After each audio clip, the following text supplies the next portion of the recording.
Nixon begins by throwing out the old system of taxing drugs out of existence, making them unattainable to most users. Prior to that, a drug was illegal when you passed a specific law against it, like the Marijuana Tax Act, the Harrison Act, national prohibition. But the 1970 Comprehensive Drug Abuse Act introduced scheduling. Scheduling categorizes drugs by their perceived danger versus their proven or perceived medical benefits. Schedule I drugs are drugs that are thought to have no legitimate medical value and therefore are absolutely prohibited except in rare cases of research.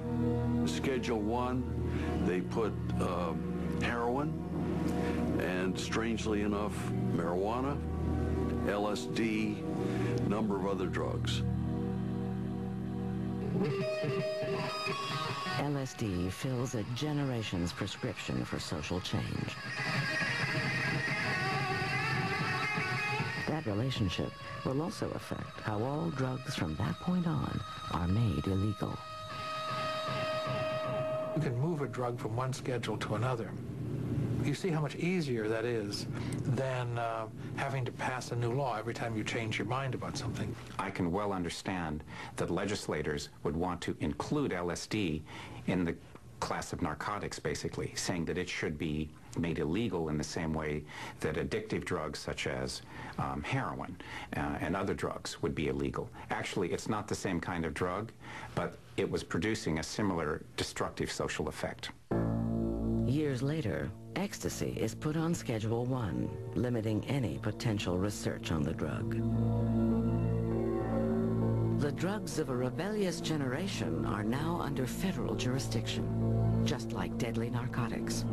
With the Controlled Substance Act, Congress will never have to pass a law to ban a drug again. The president's plan begins to make progress toward reality. Drug arrests are doubled. 3 times as much heroin is seized.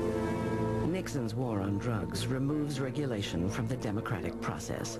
That task is now up to the Food and Drug Administration.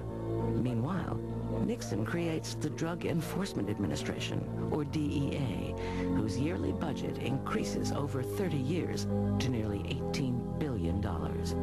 With that money, the DEA wages what has become the longest war in American history, a war that has yet to be won. This is one area where we cannot have budget cuts. The war goes beyond law enforcement. Treatment programs, banned under the first drug laws of the century, are reinstated. Acid, baby, the stuff dreams are made of. LSD, like its predecessors, goes underground. What happened was it lost its public image, so that you didn't see it in the newspapers. It didn't light up the television screens. So the dramatic change had to do with the public attention, much more so than the levels of use. It's never gone away. It's been a mainstay of the youth drug scene since the late 1960s, and it is today. Illegal drugs have been likened to weeds. They're never completely eradicated. At the start of a new century, new drugs appear, never before seen, that pose yet another threat to a generation of kids on the brink of adulthood. Hands above your head! Hands above your head! Put your hands on top of your head.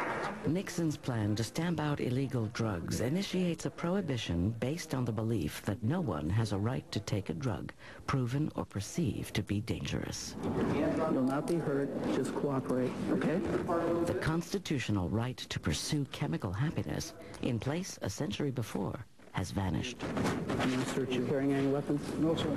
Okay. Yet what the government does to protect its own citizens is often criticized. Spread your legs out a little. If you sum it up and you look at the drug war, number one, it hasn't reduced the production of drugs in the source countries. And number two, even if it did, the synthetic drugs that are made here are just as dangerous. We would still have a similar drug problem. Number three, 90% of the drugs come into the country undetected because of the vast trade that we have. And it hasn't stopped drug use and drug selling. It has been a disaster even worse than alcohol prohibition. What it's done to the criminal justice system is indescribable.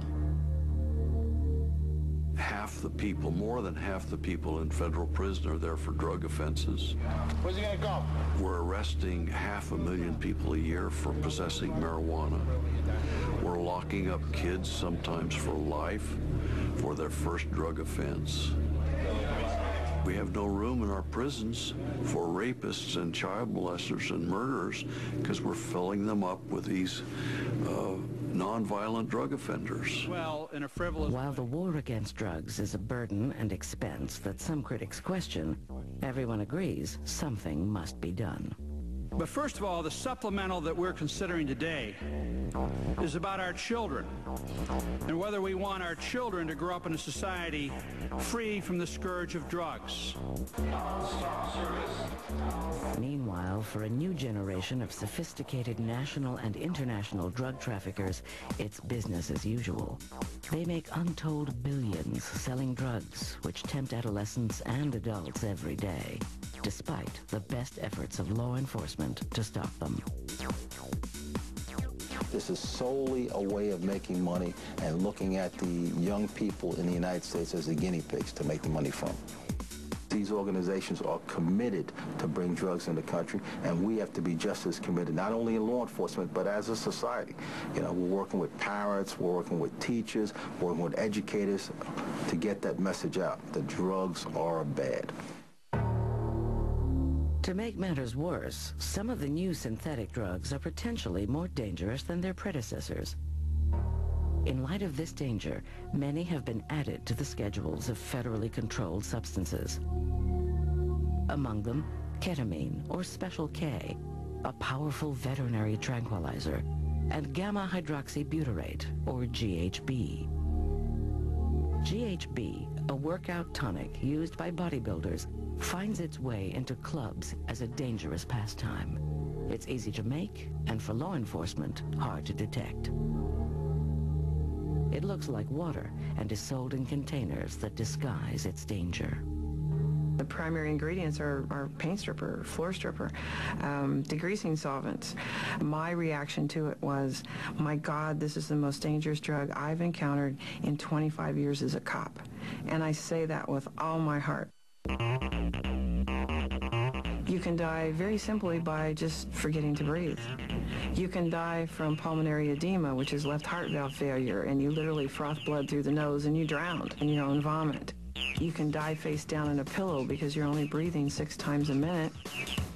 If you're sitting in a bathtub and you hit a GHB coma, it's called carpeting out, you just slide down into the water and drown without even a whimper.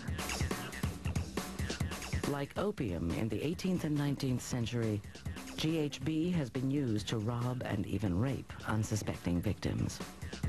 Because it induced the comatose state and the stupor state, people started giving it to strangers and then abused them and misused them. So it became a drug that you use to make a person vulnerable to your advances and unable to resist your advances. It's a nightmare for prosecution, and it's a nightmare for drug detection. This drug is only in the system a very short time. And we're seeing a lot of young people's lives ripped apart, or people of all ages, by drug-facilitated rapes, GHB being one of the ultimate nightmares. The use of illegal drugs, whether heroin in 1920, cocaine in 1970, or ecstasy in 2000, share a common history. The more the user increases the dosage or uses drugs that are impure or too strong, the more apparent the dangers become. There is no such thing as good drugs and bad drugs. All drugs are essentially poisons. Some poisons have a short-term beneficial effect. It's the dose that you take that depends on the effect it creates on you.